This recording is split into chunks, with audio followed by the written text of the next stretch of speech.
Today's thought of the day is really, really special. Yes, as always, Sejal has set the agenda.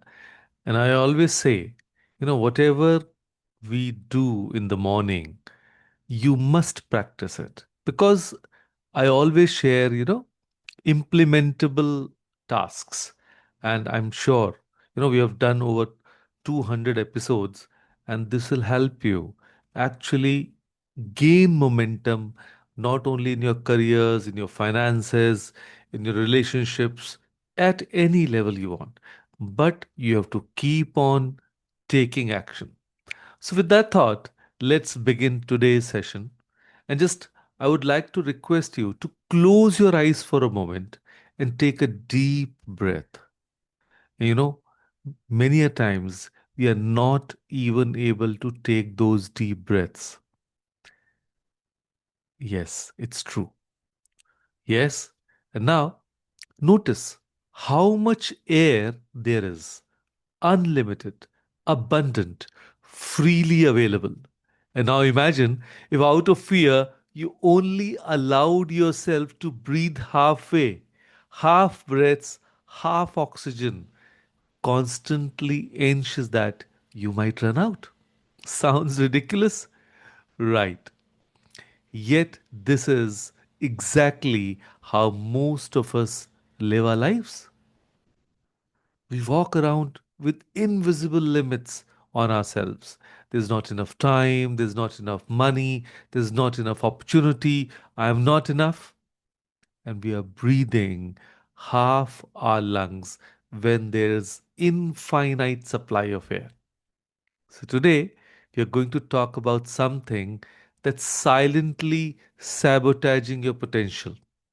Yes, letting go of scarcity thinking. Scarcity thinking is the deeply ingrained belief that there is not enough of anything, right? So, not enough time to pursue your dreams, not enough money to feel secure, not enough love to go around, not enough success for everyone, and not enough opportunities in this competitive world. And many a times you have this limitation, अब तो 50 साल के हो गए, अब तो 60 साल के हो गए, अब क्या ही कर पाएंगे, राइट? बट अगर ऐसा होता तो शायद we were not part of this community, right? So in this, may according to many people in this world, we might have passed our prime age, but I don't think so, and we shouldn't be thinking. So it's the voice, that says, if they win, I lose. I better grab this now before someone else does, or I can't afford to fail, or everyone else is ahead of me. And here's the kicker: scarcity thinking is a lie your fear tells you. Let me repeat: scarcity thinking is a lie your fear tells you. Think about it. We live in a country of 1.4 billion people. Every single day, millions of opportunities are created, jobs are posted, businesses are started, relationships are formed, ideas are born. Yet, we walk around convinced that there's not enough for us.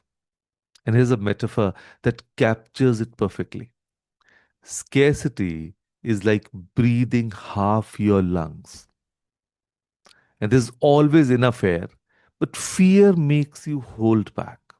Yes, fear makes you hold back. You're limiting yourself not because resources are limited, but because your mindset is. So let me paint you a few pictures.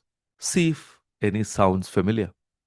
In education, let me take Meera, a 16-year-old in Mumbai. Her best friend scores 95% in boards. Instead of feeling happy, she panics. If she did so well, the cutoff will be higher and there won't be enough seats left for me. And that's scarcity. The belief that someone else's success diminishes your chances. Then in careers, Rajiv, a 29-year-old software engineer in Bengaluru, His colleague gets promoted. So instead of congratulating him, Rajiv spirals. Oh, that should have been me. Now I'll never get ahead. They probably used up the promotion budget. Scarcity again. The assumption that there's a finite amount of success to go around. And many a times in relationships. Let me talk about Priya. She sees a younger sister getting married. So instead of being happy, she feels anxious. Everyone's getting settled. All the good guys are taken. I'm running out of time. Classic scarcity. The fear that love is a limited resource. And if we talk about money, a teenager gets rupees 500 as gift and immediately feels anxious about spending it. What if I need it later? What if I don't get money again? Or a parent refuses to invest in their own growth, a course, a workshop, therapy, thinking that's too expensive. I need to save every rupee. All, all examples of scarcity. And here's what's happening. You're so focused on what you might lose that you can't see what you could gain. Let me repeat this. You're so focused on what you might lose that you can't see what you could gain. And scarcity thinking doesn't just make you anxious, it actively blocks your growth. So when you operate from scarcity, you hold instead of share your knowledge, your time, your resources, because you're afraid there won't be enough. You compete instead of collaborate. And just what I said a little while ago, let's collaborate with each other. Let's not fear each other. You see everyone as a threat rather than a potential ally. So that's why a collaborative mindset is very, very important. And you compare instead of create. You're so busy looking at what others have that you don't build what you could have.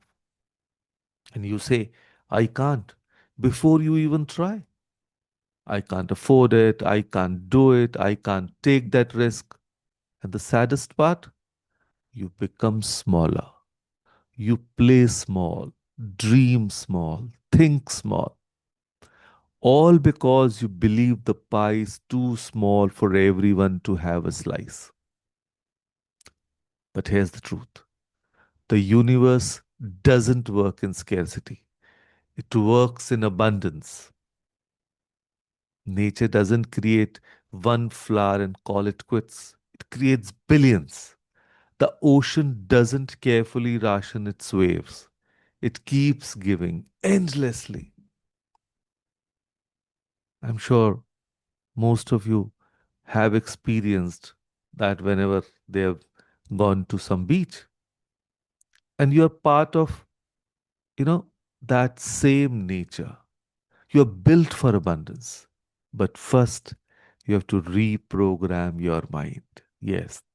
And the good news, scarcity thinking is learned, which means it can be unlearned. Yes, scarcity thinking can be unlearned. So let me share a step by step process for that. Step one, if you want, you can definitely note it down. Awareness. That is step one. Catch yourself. Every time you think there's not enough, pause. Ask yourself, is this actually true? Or is this fear talking? And most of the time, let me tell you, it will be fear. Step two, replace competition with collaboration. So instead of seeing others as threats, see them as teammates.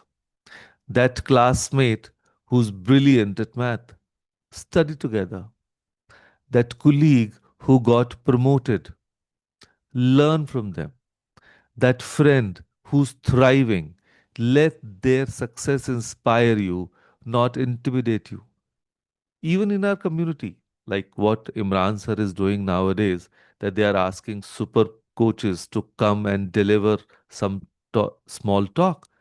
That's nothing but collaboration because all of them are sharing what they have achieved. And when you get to know that, that is an actionable way of moving forward. So, in a way, indirectly, I would say, but our mentor is actually asking us to collaborate, learn from each other. And then there's this beautiful shift that happens when you stop competing. You know, so that's the power of collaboration, that all of us start rising together, all of us start growing together. And I'm sure that's a beautiful situation. And step three, replace comparison with confidence. And all the MPGs and inner physician graduates are aware what comparison leads us into, right? So stop measuring your chapter 3 against someone else's chapter 20. You have no idea what they went through to get there. Your timeline is yours, your path is yours. So instead of scrolling Instagram thinking everyone has it better than me, start journaling, what do I have that I am proud of? And then step 4, shift your language. And this is huge, let me tell you. The words you use shape your reality.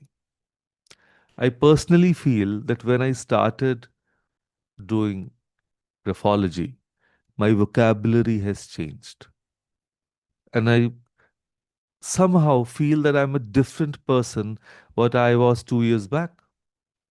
So that's what the vocabulary is all about. Stop saying I can't afford it. Start asking, how can I afford it? There's no time. We many a times we say that. Start saying I have time for what matters. And it's too hard. But start replace it with how can I make this easier? And this will work well for all the students. See the difference. I can't shut doors. How can I? Opens them. So let me tell you about Ananya, a 24-year-old graphic designer from Delhi. She used to hoard every design tip she learned, afraid that if she shared it, others would steal her edge. And then she tried something radical. She started posting free design tutorials on YouTube. She was terrified. What if people copy me? What if I give away everything? You know what happened? The more she shared, the more opportunities came to her. Brands saw her generosity and expertise. She got freelance clients. She built a community. Her abundance thinking created actual abundance. And that's the paradox. When you give freely, you receive exponentially. And here's what I want you to understand: scarcity thinking and exhausting. It's like holding your breath all day, afraid there won't be enough air. It's living in a constant state of fear, grasping, protecting, worrying. But when you let go of scarcity, when you finally take that full deep breath, you realize there's always been enough. Enough time to do what matters, enough money when you align with value, enough love when you open your heart, enough success for everyone willing to work for it. You stop shrinking then. You stop hiding. You stop playing small and you expand. So here's what I want to leave you with today. What if the only thing standing between you and abundance is the belief that there isn't enough? I'm sure that's powerful. Let me repeat that. What if the only thing standing between you and abundance is the belief that there isn't enough? So tonight, I want to do something transformative. I would call it the scarcity to abundance transformation exercise. And please do that. So take out a piece of paper, write down your three top scarcity thoughts, the fears that keep you small. Maybe it's money is hard to make, or there's not enough time to do what I love, or I'm not talented enough to succeed. So it can be anything. Just write three phrases, thoughts. They need not be in complete sentences. And then next to each one, write the abundance version. Like when I talked about scarcity of money, so money flows to me through my skills and value. That is the abundance thought. Or when you say, I don't have time, I have time for what truly matters to me. Or I have unique gifts that the world needs. And read them aloud. Feel the difference in your body. Notice how scarcity makes you contract and abundance makes you expand. And then here's the commitment: choose one abundance thought and live from it tomorrow. I repeat, choose one abundance thought and live from it tomorrow. Just one day. Act as if it's already true. Because here's the secret: abundance isn't something you find, it's something you become. So stop breathing half your lungs. There's infinite air. Take it all in. So, with that thought, thank you. Thank you, everyone, for joining us today.